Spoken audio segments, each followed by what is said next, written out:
¿Qué tal? Muy buenas tardes a todas y a todos ustedes. Muchas gracias, Talentland, por esta invitación a participar en un evento tan importante para nuestro estado de Jalisco, para México y para el ámbito internacional. Ocurrió la pandemia de COVID-19 y después de que la Organización Mundial de la Salud dijo, la pandemia ha concluido, por supuesto no la enfermedad. La pregunta que nos hacemos en todo el mundo es, ¿qué sigue después de COVID-19? Por ese motivo, el poder charlar con ustedes sobre amenazas epidemiológicas futuras. Las epidemias y las pandemias han ocurrido en todo el mundo a lo largo de los años, desde aproximadamente 500 años antes de Cristo. Por lo menos se tienen documentadas múltiples epidemias y pandemias, y las condiciones actuales en el mundo generan condiciones para que estos fenómenos puedan ocurrir incluso cada vez con más frecuencia. A lo largo de la historia, estas podrían ser consideradas las grandes pandemias, incluida la ocurrida en el año 541 al 542, que fue conocida como la plaga de Justiniano, pero luego las pandemias ocurridas en el 735, que fue la epidemia japonesa de viruela, y luego en la Edad Media, las pandemias causadas por peste bubónica, sobre todo en Europa y en diversos países asiáticos. En el año 1347 a 1351 tuvimos la peste negra, que tuvo una duración de varios siglos y que fue provocada precisamente, entre otros factores, por la movilidad comercial entre los países europeos y los países asiáticos. En el siglo XVIII, año 1700, con una mortalidad de aproximadamente 600,000 personas, en donde el principal patógeno responsable fue Mycobacterium tuberculosis, esa conocida como la plaga blanca, que generó una alta mortalidad de probablemente alrededor de 600,000 personas, que correspondía aproximadamente a un tercio de toda la población europea. Vienen 1855 con la peste de China, la fiebre amarilla de 1800, la gripe asiática, por ejemplo, de este siglo, del siglo XX, con el agente etiológico influenza tipo A, y luego en 1918 la conocida como la gran pandemia de la humanidad, causada por influenza tipo A. En este siglo XXI ya tenemos dos grandes pandemias. La primera de ellas ocurrió en el año 2009, fue precisamente una pandemia de influenza tipo A, H1N1, posiblemente muchos de ustedes la recuerdan, y finalmente la pandemia de COVID-19 causada por un coronavirus conocido como SARS-CoV-2. COVID-19 marcó toda una tendencia y toda una era en lo relativo a la aplicación de la tecnología, en la aplicación de la era digital, en el control de las epidemias y de las pandemias, como lo vamos a ver en un momento más. En una era de cambio global, es muy importante reconocer que por lo pronto en los siglos anteriores, la colonización, la esclavitud y la guerra condujeron a la propagación mundial de enfermedades infecciosas con consecuencias devastadoras, como fue el caso de la peste bubónica en la Edad Media.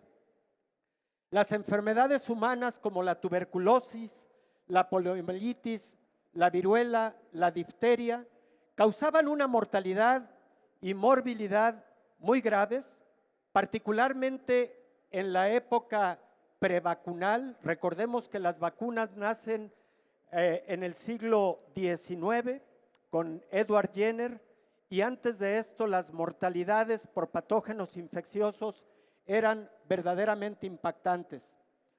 Las enfermedades animales, como por ejemplo la peste bovina, se propagaron a lo largo de las rutas comerciales y con los ejércitos itinerantes con efectos devastadores en el ganado y las poblaciones humanas dependientes.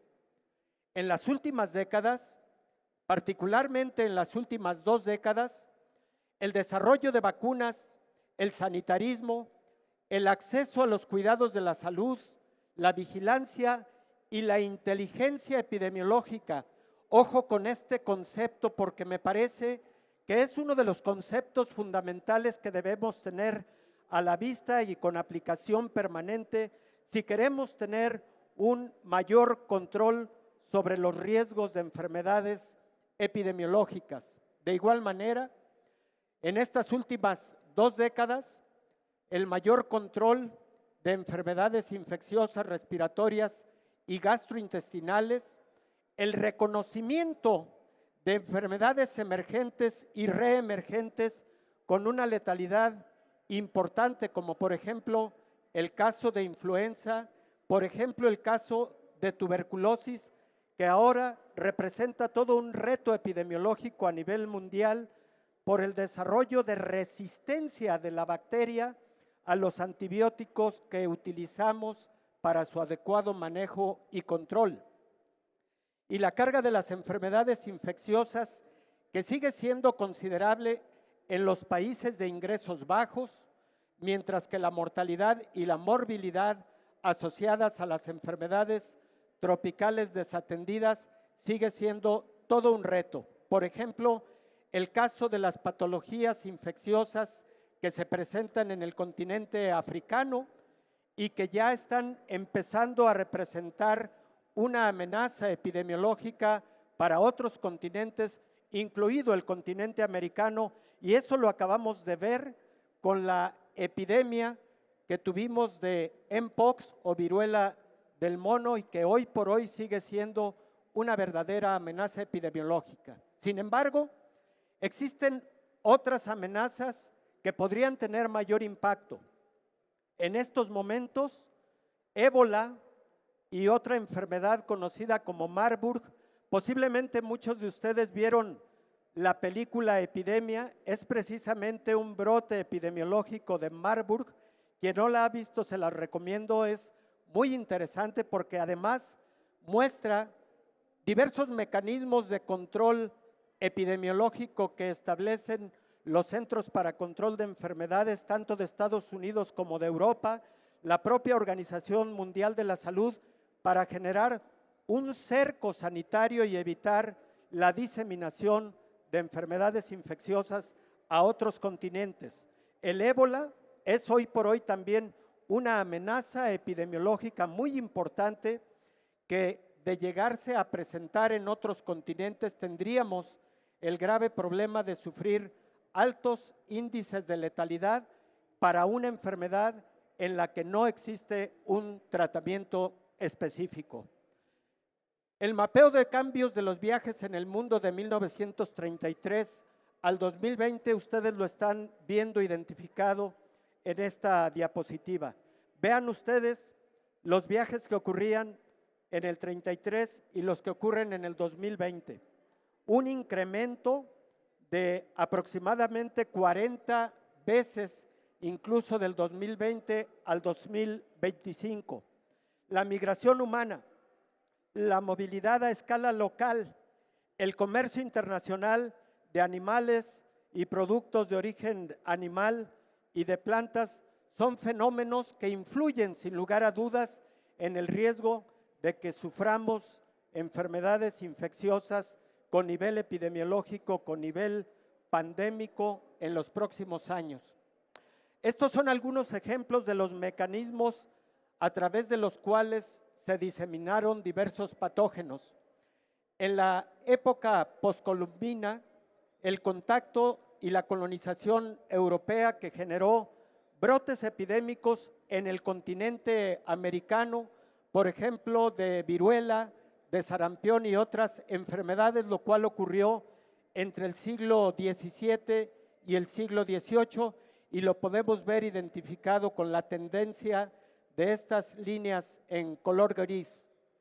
Por otro lado, en la época mucho más previa, cuando se vivió la plaga antonina o la plaga de Cipriano o la plaga justiniana, y lo vemos en color verde, en donde la distribución fue predominantemente en los países alrededor del Mediterráneo. Pueden ustedes ver cómo básicamente la diseminación tuvo mucho que ver con el dominio del Imperio Romano en esa época y tuvo que ver mucho con respecto a la movilidad comercial que tuvieron los países en ese tiempo. Y uno de los fenómenos epidemiológicos más intensos que vivimos en los últimos años se muestra en el color morado, que se refiere básicamente a lo que se vivió entre el año 2002 y 2004 con una epidemia conocida como SARS, que es un antecedente histórico inmediato de la pandemia de COVID-19, porque el virus de SARS es el virus antecesor de SARS-CoV-2, que fue el responsable de COVID-19, y vean ustedes cómo, siendo los primeros casos en China, inmediatamente hubo evolución hacia Australia, hacia Canadá, hacia los Estados Unidos. Afortunadamente no tuvimos ningún caso de SARS en la República Mexicana, porque lo que sí les quiero comentar que en el 2002 SARS causó una letalidad de aproximadamente el 10% de quienes sufrieron la enfermedad. Los efectos del cambio climático, tecnológico y demográfico en la aparición dinámica y la propagación de las enfermedades lo podemos ver en esta imagen. El cambio climático que genera cambios significativos en lo relativo al intercambio de patógenos entre diversas especies, y uno de los ejemplos más importantes es lo que vive la humanidad actualmente con estas enfermedades infecciosas transmitidas por vectores como el caso de dengue, zika, chikungunya, fiebre amarilla, que por cierto representan una amenaza epidemiológica para todo el mundo, pero que en estos momentos estamos viviendo en México. Además del cambio climático, por supuesto, la alta movilidad, y miren, dos fenómenos demográficos importantes. Se estima que para el año 2100 se habrá por lo menos duplicado la población mundial que tenemos en estos momentos, que es de aproximadamente 8,000 a 9,000 millones de personas en el mundo. Y el otro fenómeno es la concentración en grandes ciudades, la urbanización de la población o la metropolización de la población, lo cual significa que, a diferencia de hace 50 años, ahora el 70% de la población en el mundo vive en grandes ciudades con mayor hacinamiento, con mayor convivencia de la población, pero con mayores importantes riesgos de transmisión de enfermedades, tanto de tipo respiratorio como enfermedades de tipo gastrointestinal. Regrésame la anterior, me parece que es una imagen muy importante, porque vean ustedes algo que se ha vivido en las últimas décadas, y lo estamos viendo en la parte inferior izquierda de esta imagen. Los seres humanos hemos invadido el hábitat de otras especies animales. Los seres humanos hemos cambiado el uso de la tierra.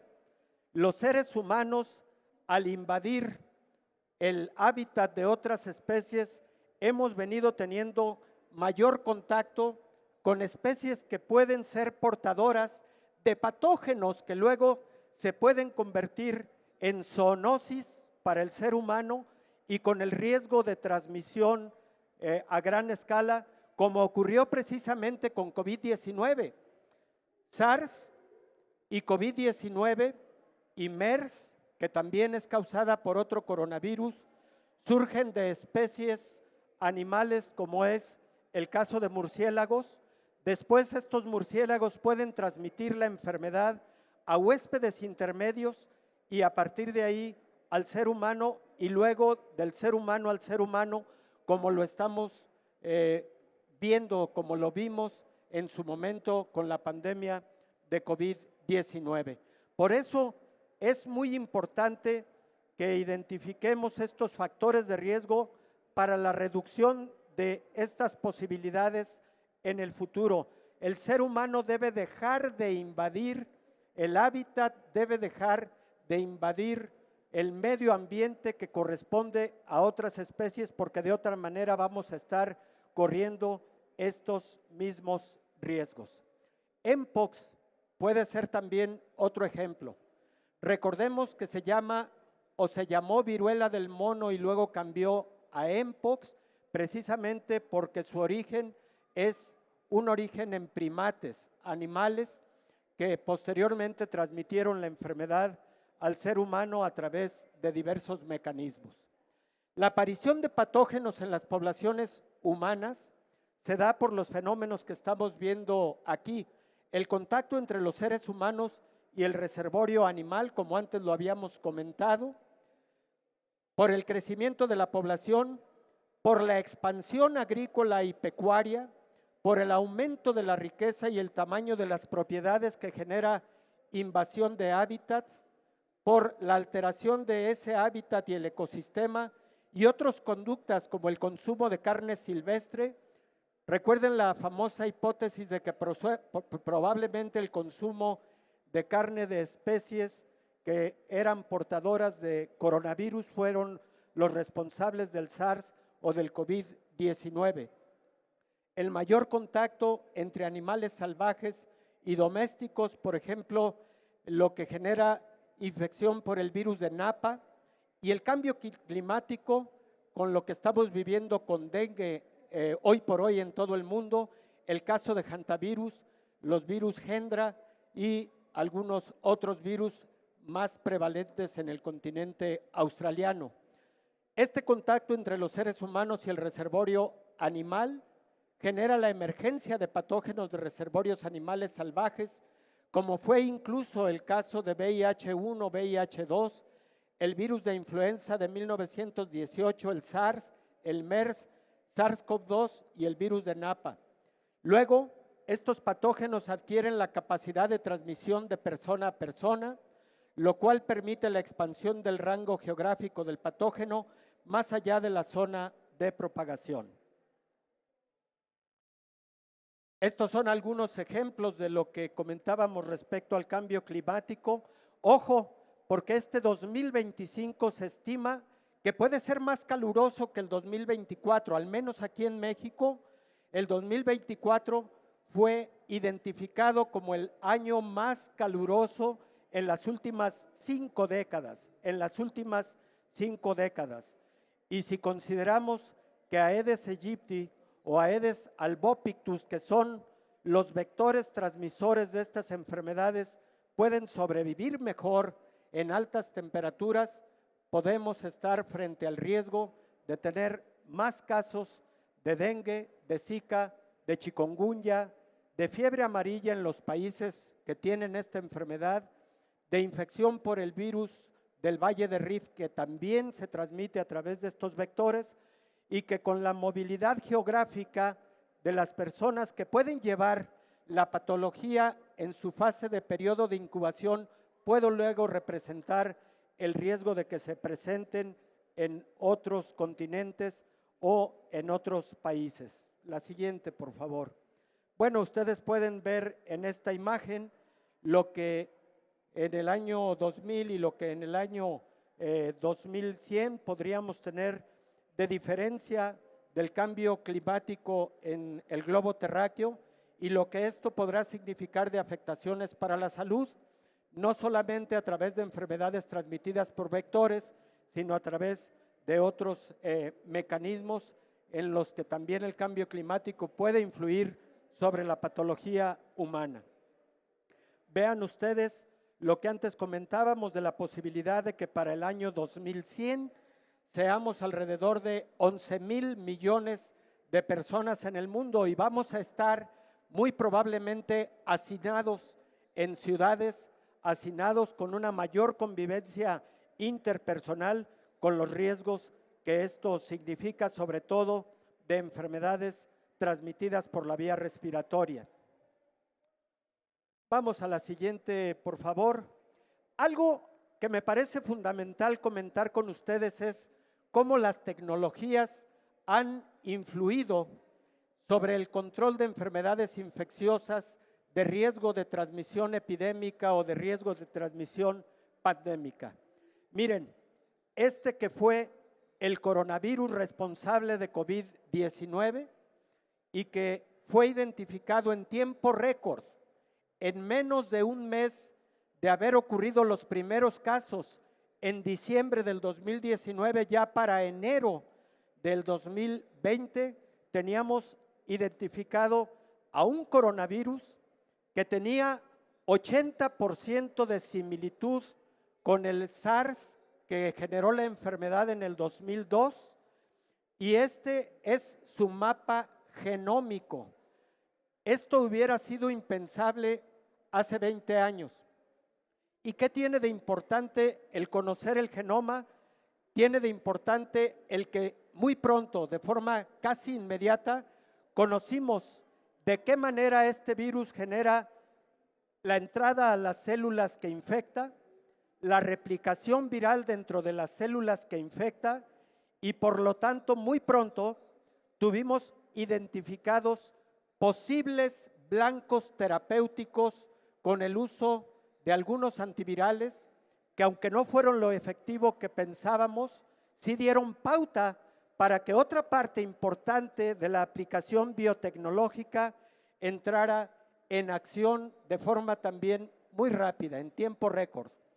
Para octubre del 2020 ya teníamos por lo menos 10 candidatas a vacunas útiles contra COVID-19.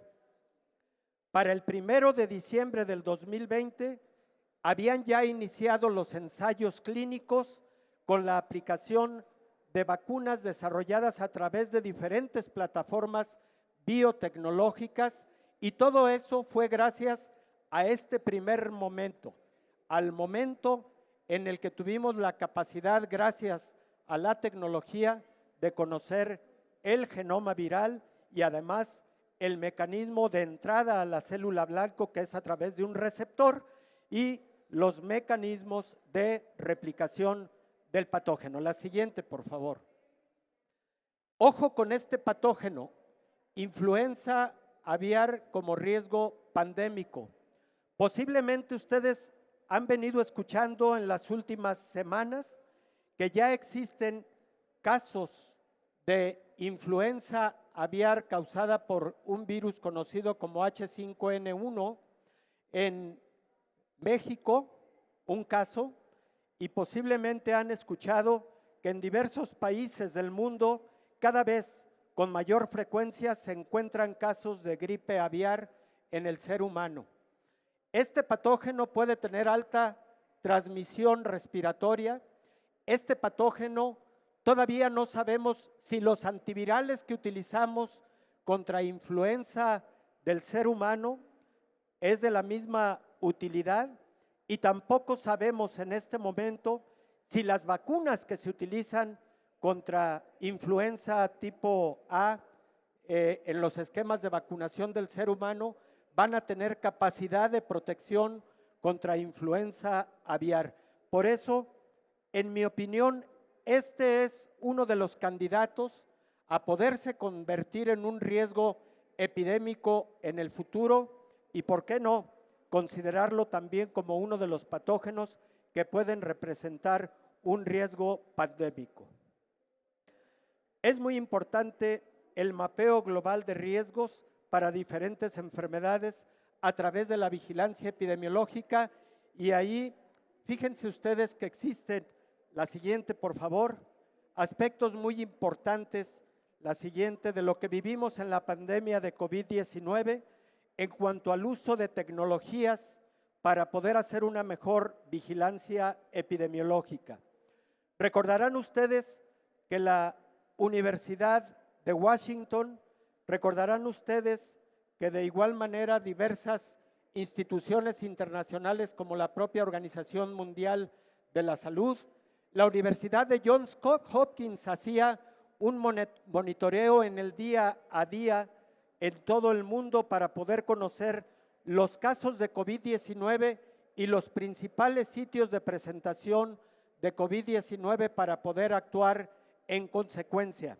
Este es uno de los avances importantes en donde la tecnología juega un papel fundamental, porque podemos saber no solamente los lugares geográficos de mayor afectación, sino también podemos identificar cómo va a ser el comportamiento de esa enfermedad epidemiológica en las siguientes semanas, en los siguientes meses, y a qué tipo de población podrá afectar.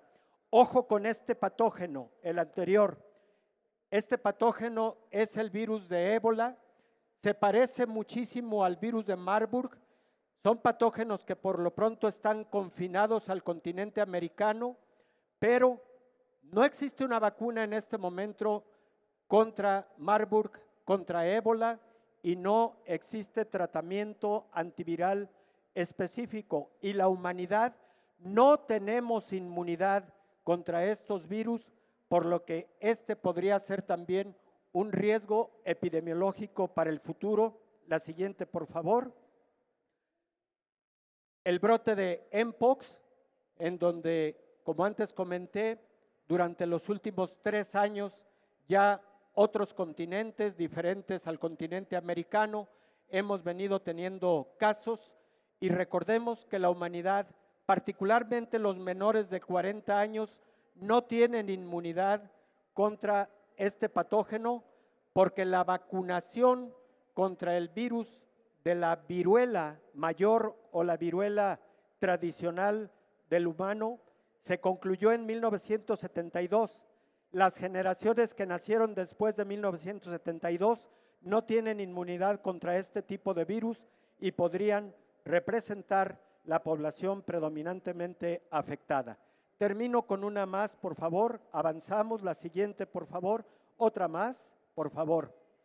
Es muy importante, pues, que la era digital, la ciencia digital, la inteligencia artificial sean puestos al servicio de la vigilancia epidemiológica, como antes lo he comentado, y en ese sentido existen muchos ejemplos a través de los cuales estas herramientas nos han ayudado y nos ayudaron en la pandemia de COVID-19. La siguiente, por favor.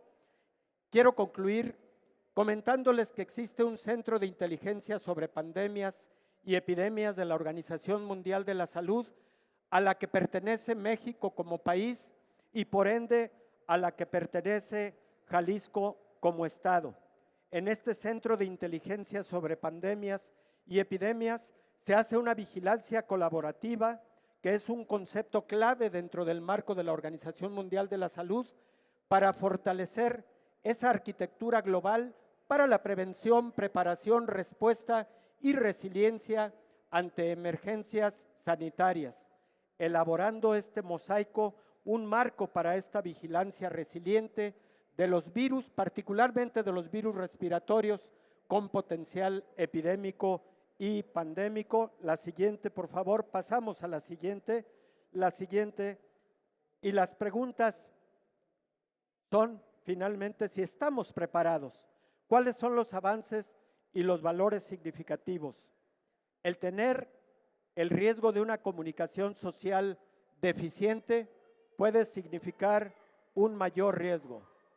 decisiones gubernamentales sin sustento científico. Ese representa otro gran riesgo y lo podemos considerar también como una grave epidemia, el de las decisiones gubernamentales sin sustento científico, las inequidades nacionales e internacionales, la infraestructura, equipamiento e insumos para la atención deficientes y la discriminación. La siguiente, por favor. Debemos tener protocolos de protección personal y social para la prevención, sistemas y plataformas para la vigilancia, biotecnología molecular genómica para el desarrollo de vacunas, fármacos inmunomoduladores, protocolos para la reconversión de la infraestructura y del personal de la salud, como se hizo en la pandemia de COVID-19, y un personal de la salud, como fue en la pandemia de COVID-19, altamente comprometido, y una sociedad solidaria. Quisiera concluir agradeciéndole de nueva cuenta a Talentland por esta invitación y a decirles que el mundo necesita la creatividad de la juventud, porque la juventud, con la implementación de todo el bagaje tecnológico, de todo el bagaje de la inteligencia artificial que tenemos en este momento, pero la juventud, además, con los más altos valores de solidaridad, los más altos valores de capacidad en una preparación académica y científica, representan la gran esperanza para esta sociedad y para que cualquier riesgo pandémico lo podamos contener de forma oportuna. A todas y a todos ustedes les digo que la humanidad espera muchísimo de esa creatividad de la juventud, y el día de hoy, con su presencia en Talentland, es un excelente ejemplo. Muchísimas gracias a todos ustedes.